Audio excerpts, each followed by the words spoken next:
When I say shine, you say bright. Shine. Home. Shine.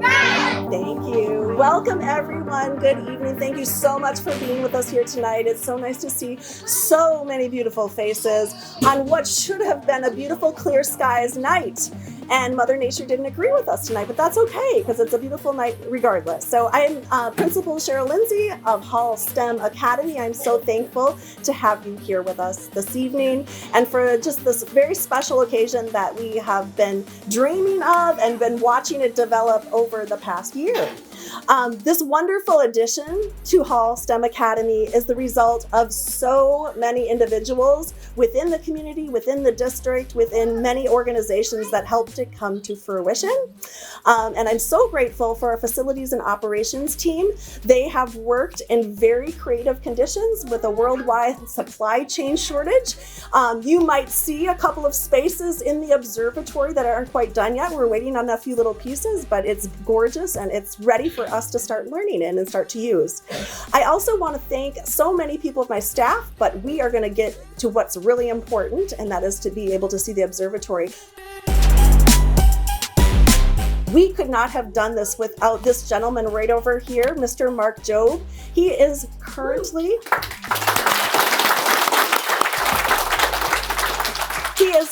the president of the Minnesota Astronomical Society, and his expertise has been something that we have been blessed with because he helped us figure out what we needed, and he's going to continue to partner with us, and he's going to be up there tonight when you go up there with astronaut Rajachari. So they'll be up there and you can meet Mark tonight as well. This observatory is part of what became visioning about a physical manifestation of what a STEM education can be in Minneapolis public schools. STEM being science, technology, engineering, and math. I cannot think of a better way for that to come to fruition, thinking about how we have a relationship on Earth with outer space and what that can mean for our children. And I firmly believe that when we invest in our children, the sky is literally the limit. And I'm so proud that Minneapolis Public Schools had made this wonderful investment in North Minneapolis for these beautiful children right in front of me and so many others that attend this school and are part of this community. I'm excited tonight, as you have seen, that we have a NASA astronaut, Mr. Rajachari. He will also be with us tomorrow, so the kids at Hall will get an opportunity to spend some quality time with him, along with the Franklin students that will be coming over to join us. And I also hope that you will be hearing some other things tonight, as we have a planetarium across the hall to check out. We have the dome to check out. Our maker space is also open. We were going to have telescopes outside, but again, the clouds are preventing that. So we have a couple of telescopes in the hallway for you to check out tonight as well. I hope you enjoy all of those activities. But before all of that, I would like you to please welcome Mr. A Lakota elder who has come to join us this evening. Mr. Rocky makes room for them. He is going to offer a blessing on this very wonderful space that we get to do some wonderful learning at. And then he will be followed by our interim superintendent, Ms. Rochelle Cox. Kukampe imachiapalo naha eyuha chante washte nape cheyuzapalo.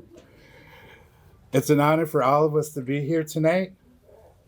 We are the language you are hearing. My relatives and friends are from this land.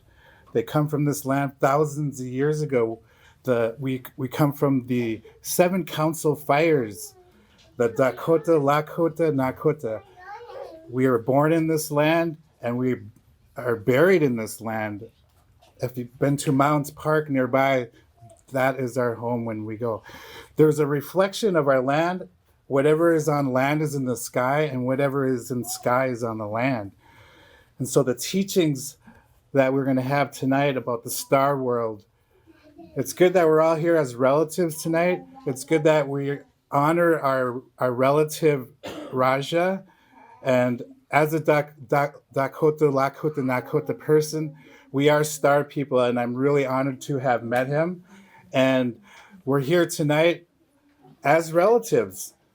And so we acknowledge that some of us believe we come from the stars. Some of us believe that we are made from the stars, and we're going to go back and return to the stars.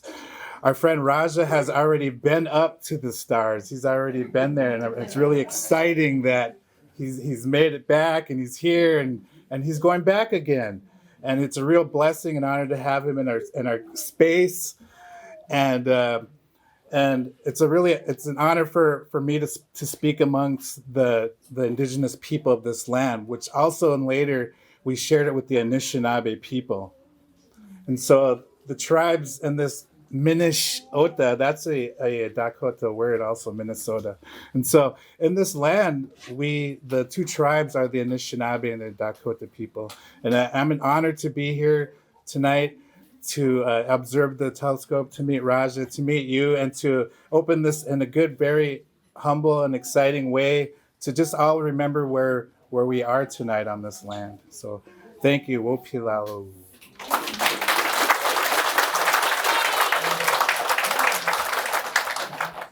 Hi, everybody. Who's excited? Me. I am too. And you will see many of us Hall All-Stars, right? Raise your hand if you're a Hall All-Star, right? And we have these amazing lab coats, don't we? So we need to say a big thank you to our friends at Boston Scientific who delivered these today for us. I don't think I'm ever taking mine off. What do you think? Yeah? So let's just say a big thank you to Boston Scientific. Thank you. It's so great to be with you here tonight. You know, there are many exciting things I do as interim superintendent, but this has got to be one of the top 10, right? I mean, how often do you get to sit in your own community and open an observatory for our beautiful students? I'm grateful for the community leaders who have joined us here tonight. We have Board Director Arneson and Board Director Chair Ellison who are with us tonight, so thank you. We also have two elected officials with us. Our State Senator, Bobby Joe Champion, thank you so much for being here. And Miles Artis with the Senator Tina Smith's office. Miles, there you are, thank you. And Miles really was a connector for many of the connections we made tonight and people who are here. So thank you so much for that as we go forward. It means so much for us to have the support of our community. And without community, we couldn't do this, right? We have to be together. It was a dream MPS had at the beginning before the pandemic. And it was an investment we made years ago, an investment for North Minneapolis as well as all the students that come to Hall STEM Academy.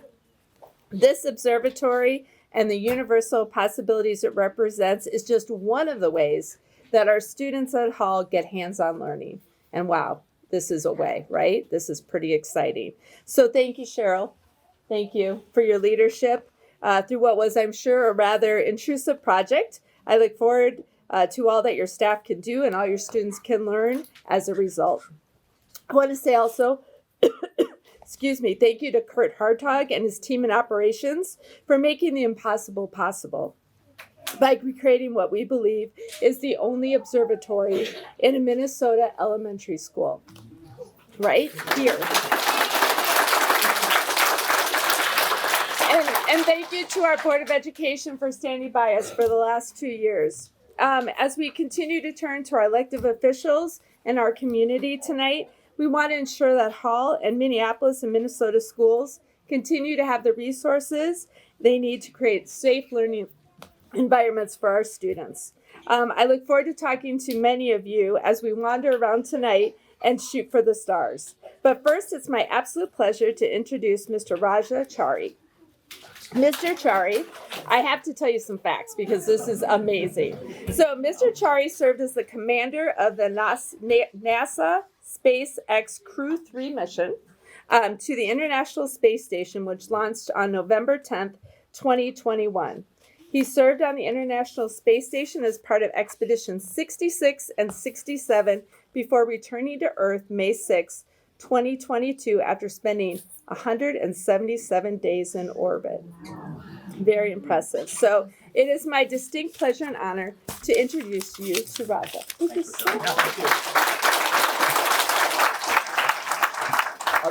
So first off, thanks to the superintendent, the board, to Joel for setting this all up, to the Astronomical Society who put this all together. And I hope and I applaud the investment you've put into this. So both the physical investment that you've put into the structure, the building and facilities, but also the investment for the parents, since I have kids myself, into your kids. And so I was telling Joel when I was trying to set this up and come up here, I kept getting questioned by people because they're like, what are you doing? I said, there's an observatory at an elementary school. And everyone's like, no, that's got to be a mistake. There are no observatories at elementary schools. Like, no, I'm pretty sure that's what this said. It's observatory at elementary school.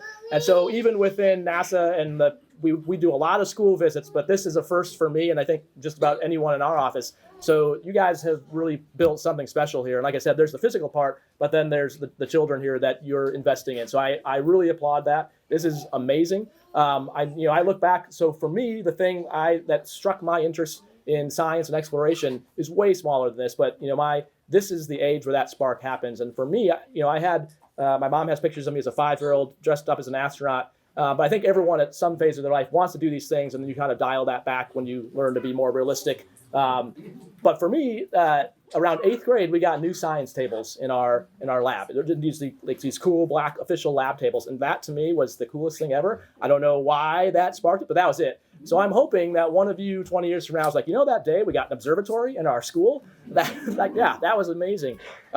So you guys, the middle schoolers here, are the ones that are going to take us to Mars. I'm too old. Your parents are too old. But when we target Mars in the late 2030s, guess who's going?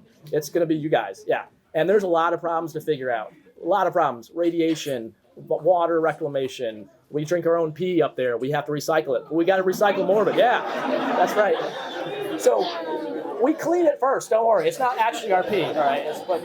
But we have to do better. And all those things, they actually help on Earth too. So what if we could reclaim all our water on Earth and we wouldn't run out of water? So there's some amazing things that your generation is going to help us figure out. And just getting a glance out the window, the big window up here, hopefully you can see where you're headed. And so, man, I am totally envious of you guys getting to have an observatory in your school. That is pretty cool. And I'm really excited that I get to come talk to you guys tomorrow some more. But again, kudos to the board, to the superintendent. I was talking to them. I know being on the board is, you're volunteering and it's taking your own time and taking a lot of crap, sorry kids, to be honest, from people. So you put up with a lot, but you really care. And so that's really important. And so thanks for having me. I'm excited to go up there and meet with you guys and dream big, because you guys are going to change the world and the universe that you're going to look at.